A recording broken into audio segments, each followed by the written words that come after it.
एक सिचुएशन मैं आपको प्रेजेंट करता हूँ, आपकी राय पूछना चाहूँगा उस पर क्या होगी। मान लो एक आदमी है जो बेचारा है, ज़्यादा अपने लिए लड़ नहीं सकता, उसे आकर कोई मारता पीटता है, उसके ऊपर पेशाब करता है और चले जाता है। पुलिस कुछ नहीं करती उस केस में, सरकार कुछ नहीं करती, तो वो आदमी अपने लिए क्या करे यहाँ पर? क्या वो अपने लिए जस्टिस खुद ले, जिसने उसके साथ ये किया उसे उसे जाके मारे, रिवेंज ले, या फिर चुप करके बैठा रहे? ये बहुत आपने सिचुएशन को टाइट बना दिया, कंस्ट्रेंड बना दिया। मैं देखता हूँ अगर मेरे साथ ऐसा हो रहा है तो, अच्छा। अगर मेरे साथ ऐसा हो रहा है तो सबसे पहले तो मैं ये देखूंगा कि ये कोई वन ऑफ इवेंट नहीं है, इट्स अ प्रोसेस। ये अचानक से नहीं घटित हो सकता। मैंने अपने आप को इस स्थिति में रखा है जहाँ पर कोई आकर के मेरे ऊपर अत्याचार कर सके। मैं अपने आप से पूछूंगा, मैंने अपने आप को उस स्थिति में, उस जगह पर रखा क्यों? क्या मेरा कोई स्वार्थ है? क्योंकि देखिए, ज़िंदगी में मेरा एक मानना है, वो ये है कि मेरे साथ अगर कभी कुछ गलत हो रहा है ना, और मैं उसको होने दे रहा हूँ, और मैं अनुभव कर पा रहा हूँ, मुझे दुख हो रहा है कि मेरे साथ गलत हो रहा है, दुख हो रहा है मेरे साथ गलत हो गया, तो उसमें मेरा रोल भी है। पर ये कुछ कुछ हद तक विक्टिम ब्लेमिंग नहीं हो गई? मान लो कोई, मेरे ये एग्जांपल विक्टिम में कोई भिखारी है जो ये सड़क के। विक्टिम एम्पावरमेंट है, ये विक्टिम ब्लेमिंग नहीं है। अच्छा। जैसे ही मैं कहता हूँ कि ये मुझको चोट देकर चला गया, मैंने कौन सी ऐसी कमजोरी दिखा दी कि ये मुझे चोट दे गया, वैसे ही मुझ में पावर आ जाता है चोट न खाने का भी।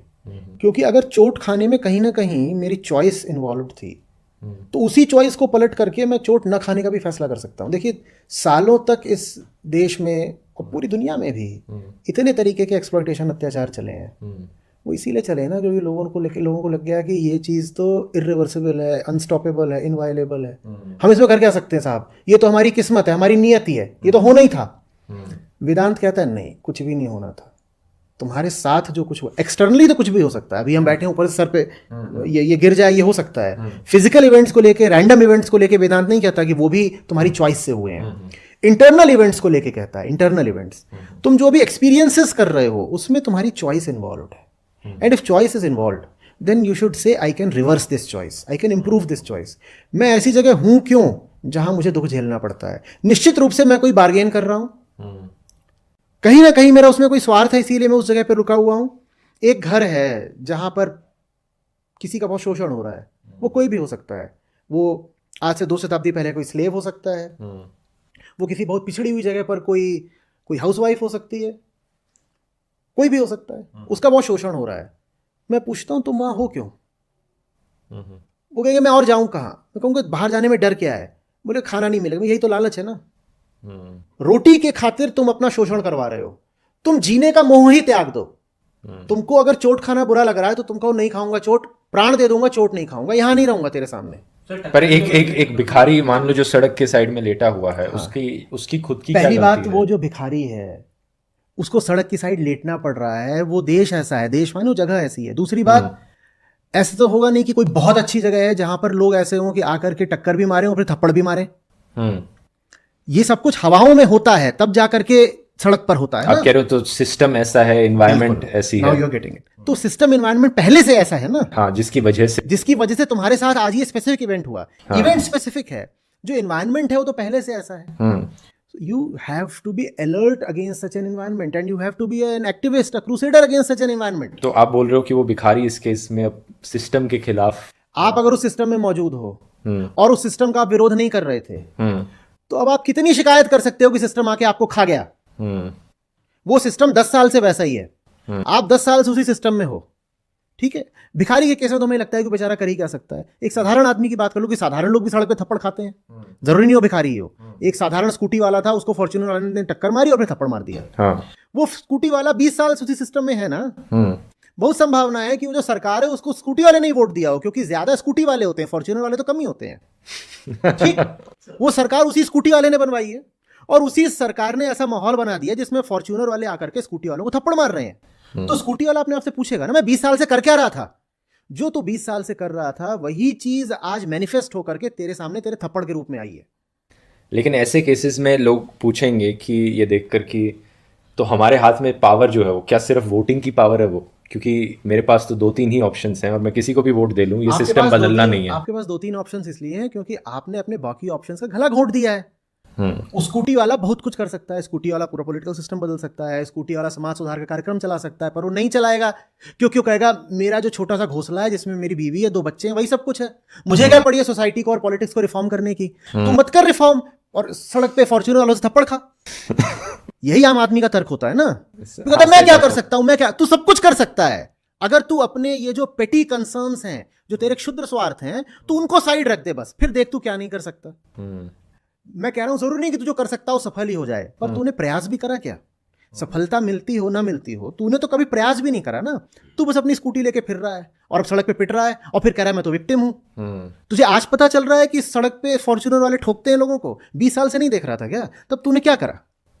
ये है हर इंसान के लिए, लेकिन चॉइसेस होती हैं ये कि चॉइसेस बिल्कुल होती हैं। मैं कह रहा हूं हम उन चॉइसेस का गला घोंटते हैं due to our little petty self interests. क्या इसे पेटी सेल्फ इंटरेस्ट कहोगे? अगर कोई बंदा अपने परिवार का ख्याल रखना चाहता है, अपनी बीवी बच्चों का ख्याल रखना तो फिर चाहता ख्याल रखने के लिए थप्पड़ भी खाना। आप शिकायत क्यों कर रहा है? है, तो ऑल्टरनेटिव क्या है कि वो अपने बीवी बच्चों को छोड़ दे? बीवी ऐसी लाओ ना जिसका इतना ख्याल न रखना पड़े।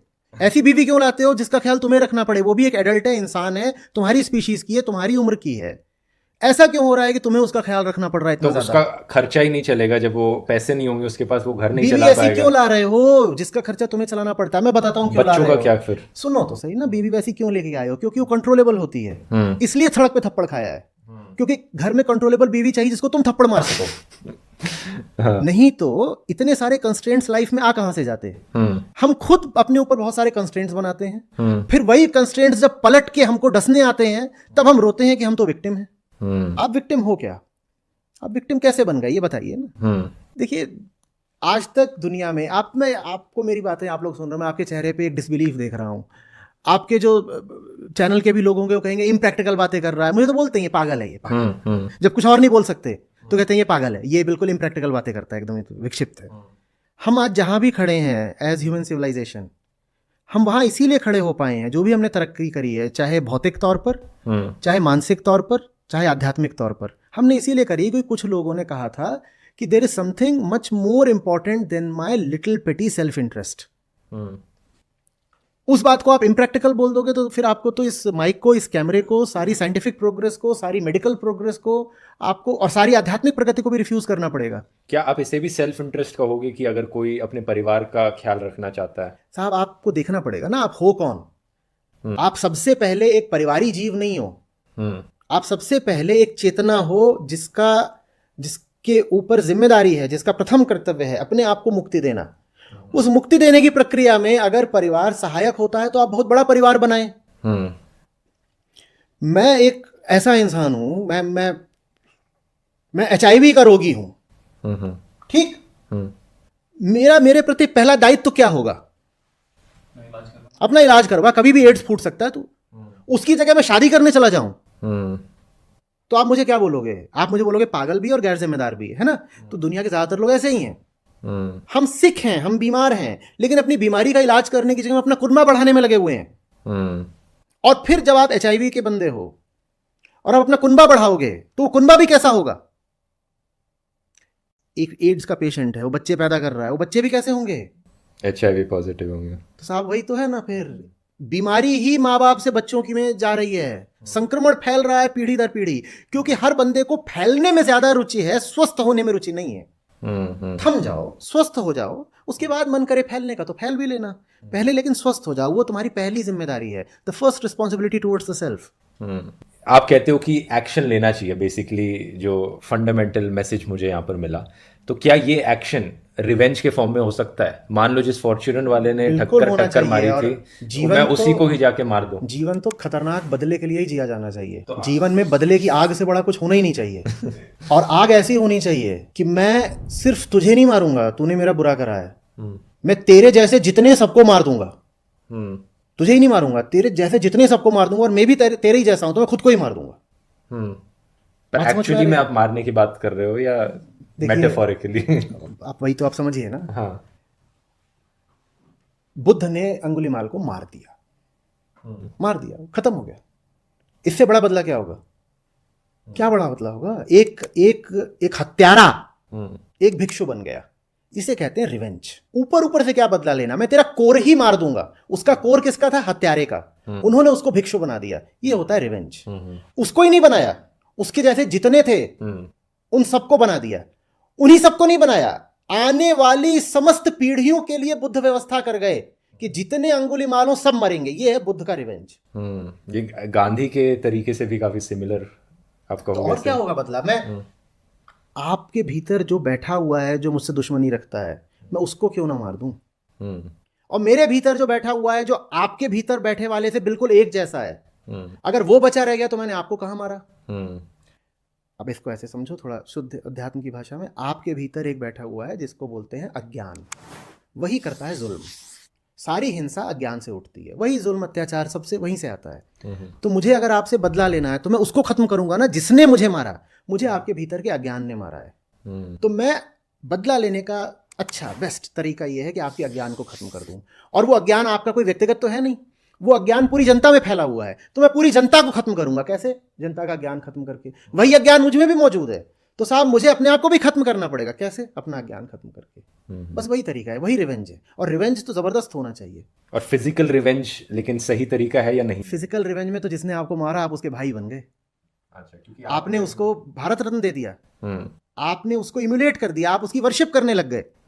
जो आपने मुझे थप्पड़ मारा, मैंने आपको थप्पड़ मारा, मैंने किया क्या है? मैंने आपको कॉपी किया है ना। आपने वही किया जो मैंने किया। मैंने आपको कॉपी किया है। कॉपी किसको किया जाता है? जो आपका आदर्श होता है। तो मैं आपको अपना रोल मॉडल, अपना आदर्श, अपना आइडियल बना रहा हूं। ये मैंने आपको बदला लिया या मैंने आपको सम्मान दे दिया? तो जो आपके साथ गलत करे, आप पलट के साथ गलत कर रहे हो, ये आपने कोई बदला थोड़ी लिया है। ये तो आपने उसको तमगा दे दिया है, ये तो आपने उसको पद्म भूषण पर पहना दिया है। बिल्कुल द बेस्ट थिंग इज आप होना चाहिए ना जो आपसे गलत कर रहा है। रिवेंज की शुरुआत होती है ये कहने से कि मैं तेरे जैसा नहीं बन सकता। सही बात है, क्योंकि ये जो मैसेज आप बताना चाह रहे हो, कई लोग इसे मिस इंटरप्रेट करके ये समझ बैठते हैं कि उसने मेरे एक गाल पे चाटा मारा, मैं भी उसे एक गाल पे चाटा मारूंगा, क्योंकि कब तक मैं सहता रहूं। मैंने अपना दूसरा गाल आगे किया, उसने दूसरे गाल पे भी मारा, और अब मेरी बारी है कि मैंने गांधी का तरीका अपना लिया, अब मैं उसका चाटा मारता हूँ। ये जो फिल्मों में दिखाया जाता है कई बार, ये सब फिल्में वगैरह बहुत ही छोटी चीज। देखिए, बदला वैसे लीजिए जैसे रोशनी अंधेरे से, कि मेरे होने भर से तू मिट जाएगा। मैं तुझे ऐसा मिटाऊंगा कि तू मिटा ही नहीं है, तू मेरे जैसा हो गया। तू मिटा ही नहीं है मेरे दुश्मन, तू मेरे जैसा हो गया। मैं रोशन हूं, मैं तुझे रोशन कर दूंगा। यह है असली बदला। और अगर आप कह दो तू अंधेरा है और मैं भी अंधेरा हो जाऊंगा, तो आपने बदला नहीं लिया, आपने उसकी पूजा करनी दी। आपने उस सामने वाले व्यक्ति को अपना देवता बना लिया कि तू हिंसक था, मैं भी हिंसक हो गया, अब से तू मेरा देवता है। सही बात है।